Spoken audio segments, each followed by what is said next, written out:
Rebecca war doch meine Lieblingscousine.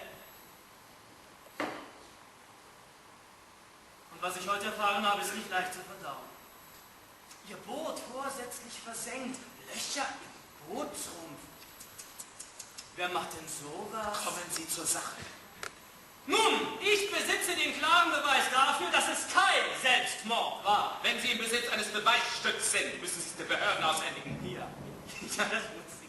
Aber das bedeutet für einen gewissen Max in the Winter Gefängnis, Schwurgericht, Galgen.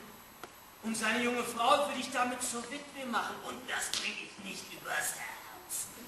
Mir schwebt eine Art Vereinbarung vor. Eine Hand wäscht die andere Hand. Ich komme Ihnen entgegen und Sie mir. Sie verstehen schon?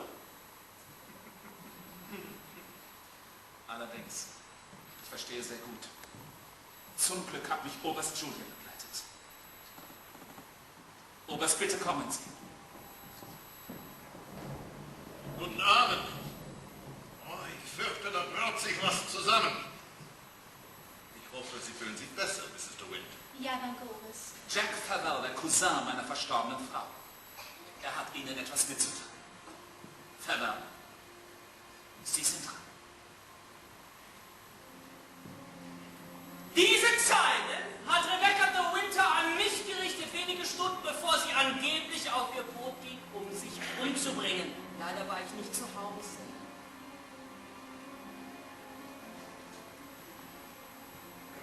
Ich bin soeben aus London zurückgekommen und gehe jetzt ins Bootshaus hinunter, wo ich auf dich warte. Egal wie spät es wird, komm unbedingt. Ich habe dir etwas sehr Wichtiges mitzuteilen.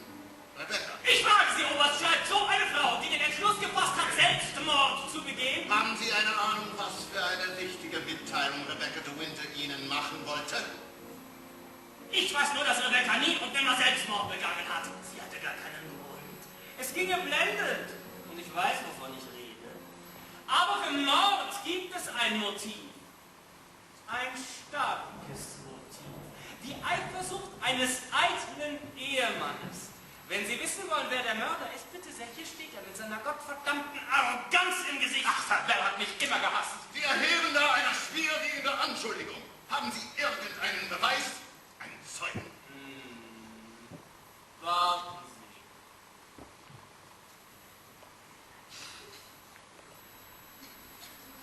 Sie. Er war doch heute Nachmittag bei der Verhandlung im Gericht.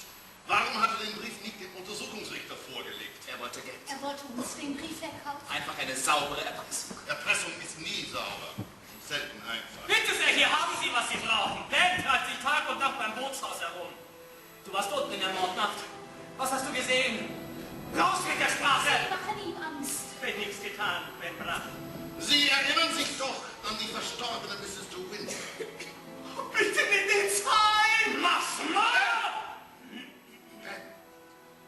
Haben Sie etwas Ungewöhnliches beobachtet?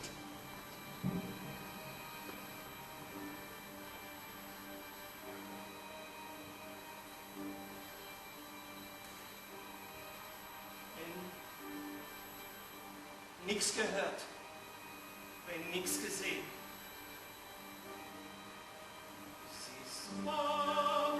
Sie sagt jetzt.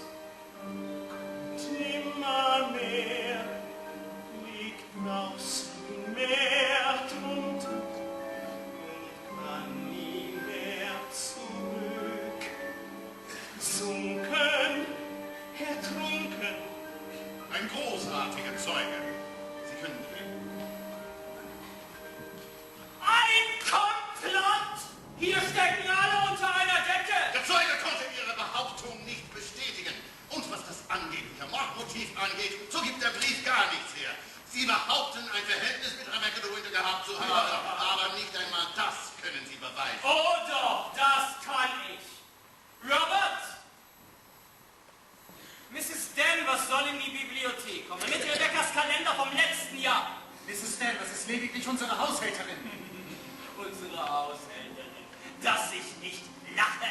Danny war Rebeccas engste Vertraute. Sie wünschen, Mr. de Winter. Oberst Julia möchte Sie zum Tod meiner verstorbenen Frau befragen. Sie waren ja heute bei der Voruntersuchung. Dann wissen Sie ja, wie Rebecca DeWinter ums Leben kam. Wenn sie sich nicht selbst getötet hat, wurde sie ermordet. Sich selbst getötet? Ausgeschlossen. Mrs. De Winter liebte das Leben. Das Einzige, was sie fürchtete, war krank zu werden. Sie sagte immer zu mir, wenn ich sterben muss, dann muss es rasch gehen. Bloß kein elendester Hinsicht. In welcher Beziehung stand Mr. Favell zu der verstorbenen Mrs. De Winter? Er ist ihr Cousin. Komm, Danny, stell dich nicht blöd. Du weißt genau, worauf er hinaus will. Ich habe dem Oberst schon gesagt, dass Rebecca und ich uns liebten. Liebe war Spaß für sie. Über so etwas war sie erhaben. Sie verachtete die Männer. Am Tag ihres Todes war Rebecca DeWinter in London. Friseur um 12, 1 Uhr Lunch im Club, PK 2:30 Uhr. Wer ist Baker? Diesen Mann hat sie nie erwähnt. Die Telefonnummer steht dabei. Vater werde. Der eifersüchtige Gatte muss das rausbekommen haben und keiner wusste besser, dass sie von ihm nicht schwanger sein konnte. War ihr zuwider. Ich werde morgen nach London fahren, um diesen Dr. Baker aufzusuchen. Tun Sie, was Sie für richtig halten. Ich komme mit. Ich freue mich schon auf die Schlagzeile der Presse. Von Monte nach Mandalay, der Leidensweg einer Mörderbraut. Ach du Gott, verdammt! Jackson, geben Sie mir Ihr Ehrenwort, dass Sie nach der Registerklärung diese Angelegenheit nicht verlassen. Warum zum Teufel soll ich Mandalay verlassen? Ich werde Sie ebenfalls nach London begleiten, Oberst.